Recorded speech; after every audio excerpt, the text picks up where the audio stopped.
গুরুত্বপূর্ণ হতে চলেছে, কারণ যারা আমরা ইমো ব্যবহার করি, ঠিক আছে, আমরা অনেক সময় দেখা যাচ্ছে নিজের অজান্তে ফোনটা এখানে সেখানে ওখানে রেখে দিই। এতে করে কি অনেক সময় আমাদের ফ্রেন্ড সার্কেল যারা আছে তারা আমার ইমোটা ঘাটাঘাটি করে এবং দেখে যে আমি ইমোতে কার সাথে কখন কথা বলছি বা আমি ইমোতে কার সাথে চ্যাট করছি বা কি করছি, তারা এটা খুব ইজিভাবে তারা ইমোতে প্রবেশ করে দেখতে পারে। তো ইমো 2023 সালে নতুন একটি সেটিং নিয়ে আসছে, যে সেটিংটা আপনি যদি করে নেন তাহলে আপনার ফোন যেখানে থাকুক না কেন আপনার ইমোতে কেউ প্রবেশ করতে পারবে না, ঠিক আছে, কোনোভাবে আপনার ইমোতে প্রবেশ করতে পারবে না, আপনি ছাড়া আপনার ইমোতে কেউ প্রবেশ করতে পারবে না।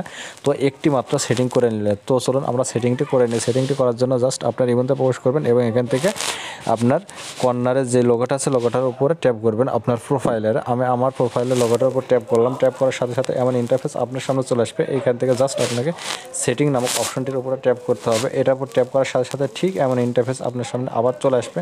এখান থেকে জাস্ট আপনাকে যেটা করতে হবে, অ্যাকাউন্ট অ্যাজ সিকিউরিটি, এটার উপর ট্যাপ করে দেবেন। এইটার উপর ট্যাপ দেওয়ার পর দেখবেন যে এখান থেকে ইমো যে নতুন অপশনটি নিয়ে আসছে এটা পাসকোড লক, ঠিক আছে, আপনি পাসকোড দিয়ে লক করে রাখতে পারবেন আপনার ইমোটা। তো এটা লক করার জন্য জাস্ট আপনি এর উপর ট্যাপ করবেন। ট্যাপ করার সাথে সাথে এমন ইন্টারফেস চলে আসবে। এখান থেকে জাস্ট আপনাকে লকটি এনেবল করতে হবে। এনেবল করার জন্য এটা এনেবলের উপর ট্যাপ করবেন এবং এখানে 4 ডিজিটের একটি লক করবেন। আমি জাস্ট একটি লক করছি আমার মতো। আপনারা আবার এখানে কনফার্ম করে দেবেন। কনফার্ম করে দেওয়ার পরে ডান করে দেবেন।